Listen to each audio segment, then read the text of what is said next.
Welcome to Now or Never. Steve Covino, Rich Davis, and right here, we're hanging with former champion and now trainer, Buddy McGirt. Hey, what's up, buddy? What's up, How you doing, man? How's everything? Good to see you. And Great. congratulations on your recent induction into the Boxing Hall of Fame. Thank you. Big honor. Does it mean as much as winning a championship? Yeah, because when you get inducted into the Hall of Fame, there's no higher than that. I mean, Right. You're in with the greats. Hey, did know you what I mean? did you shed one? Did you cry when you found out? Yes, I did. I cried when I found out, and then when I had my ceremony, I had everybody crying at the induction ceremony. Right, because you look back and you realize everything you accomplished. Yes, and still accomplishing. Yeah, I'm trying. You know, I'm trying.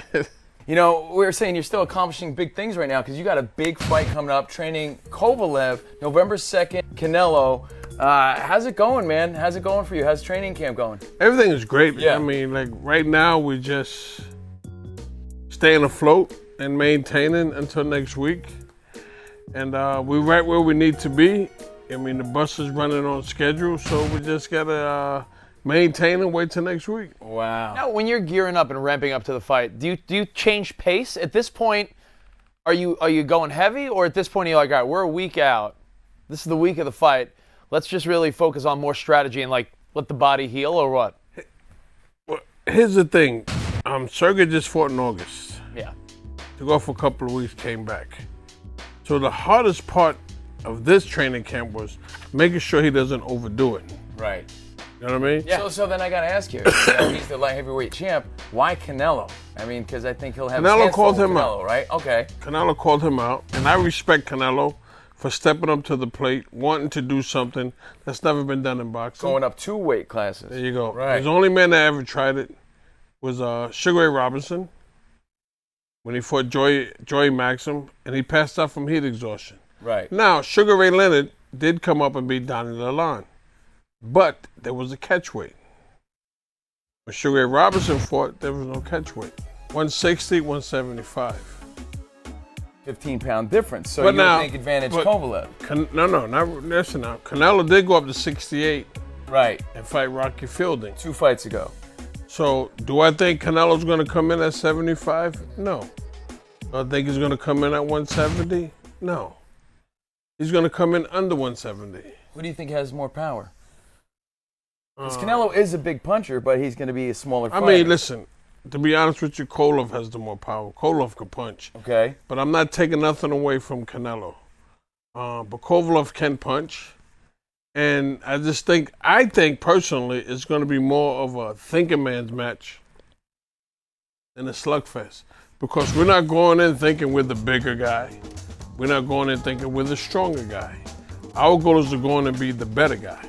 Right. Canelo minus 450, big favorite. How do you feel about that? Do you guys in camp even talk about that? Like, yo, you're an underdog. They don't think you have the chance. I don't go by that because the people who are making the bets never stepped in the ring a day in their life. Right. And they don't know what's going on in your camp. Exactly. So I don't think about that. When I won my second world title, I was a 10-1 underdog. You know what I mean? Right. So You can't measure your heart. you just can't measure your ability and what's going to happen that night. Can't nobody. So I don't go by the betting, by the odds. I don't get into that. I get into what my man is doing and what he has to do to take care of business on November 2nd. Now, this is your third fight with Kovalev. Yes. How do you see him progressing? Do you feel like under your tutelage, under your training, he's his best right now? You know what they're saying? The teacher's only as good as the student. Yeah. Well, he's a great student. Wow. You know what I mean? What I love about him the most was when word got out that I was going to train him, I got, say, 20 phone calls. Yeah. 19 was negative things about Kovalev. But I ignored it. You know what I mean? And what impressed me the most about him was when he came to meet with me, the first thing he said was, I'm not blaming anybody for my loss. I'm going to take full responsibility. I messed up. That's unheard of in boxing because everybody wants to most fighters want to point the finger at everybody else but themselves. He says, buddy, it's all me. I messed up. And the big question is Canelo beatable? So we got Buddy's keys to beating Canelo. All right, so let's break it down. Number one, you have to break his rhythm. Can't let him get set. I mean, Canelo gets guys, he does like Floyd does. Come out, get the guys respect, and then the guys dance to their rhythm. Right. Can't do that. And Canelo's got great head movement too, really fast. So I guess you're. We're gonna hit him everywhere but the bottom of his feet. Got it. Okay. We're not even worried about his head. Right. So you're working the body. You're training for the body. We're hitting right? everywhere. Hips, Got it. thighs, kneecaps, Now, wherever. when you talk about his rhythm and you look back at the one time he did lose, it was a long time ago to Mayweather. Has Canelo changed as a fighter so much since then that tape is meaningless? This is my thing, in all honesty. He became a better fighter since the Mayweather fight. His trainer's done a magnificent job with him. Can't take that away from him. But what I believe is that people in boxing underestimate Sergey's boxing IQ. He's smarter than what people think. Yeah. It's just that he got into the habit of knocking everybody out. He got away from it. What I did was remind him, I'm like, yo, man, listen, you're 36 now. You're not going to knock everybody out. So now you got to be the smart crusher. Got to get crafty, yeah. Got to be the smart crusher. Set a guy up, set traps, and if they go for it, then you get him out of there. But if not, the key at the end of the day is to get the W. Now, number 2 is punch when he's punching. What does that mean? What do you mean by that? A guy can't punch and block punches at the same time. Just got to be active. So no. You got to leave yourself a little vulnerable knowing that. Listen to what I'm saying. Go ahead. If you're throwing punches at me, how can you block a punch if I throw one back? Right. I like it. Makes sense. Thank you. You know what I mean? These are keys to beat Canelo. What else do you have? What's another key? Make him uncomfortable. He's like being in control. I mean, if he goes left, most guys go for it. Canelo has a good way of setting up traps.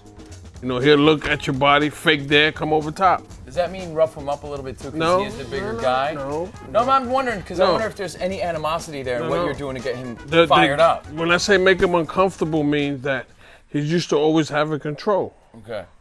Don't take the bait. Set your traps. Now he's got to double think of what he's got to do. I love this, man. You're getting me all amped up about And this. then you got to double think it, Yeah, you know what I'm saying? Yep. And then, so he's like, oh, I didn't prepare for this.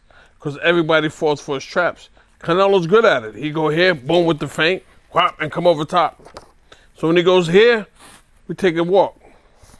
We're not going to be there for the overhand right. Make him uncomfortable. I like it. There you go. And what's the next one? Do the opposite of what he does. Okay. Meaning, make him think he's looking in the mirror. So you're there with him. He goes here, you go there. He goes here, you go there. He steps forward, you take a step back. I've learned over my years as being a fighter and trainer from some of the greatest trainers ever. I mean, so I took advantage of that. I picked their brains every day.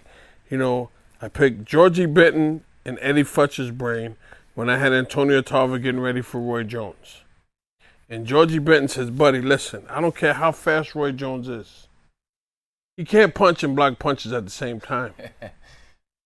So I told Antonio, when Roy starts to punch with him. And he knocked him out.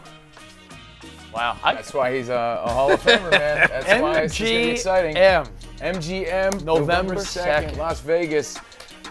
Kovalev, Canelo. Best of luck, man. Thank you, man. Appreciate it. Thank you. Buddy McGirt. Thank you. We got more Now or Never next.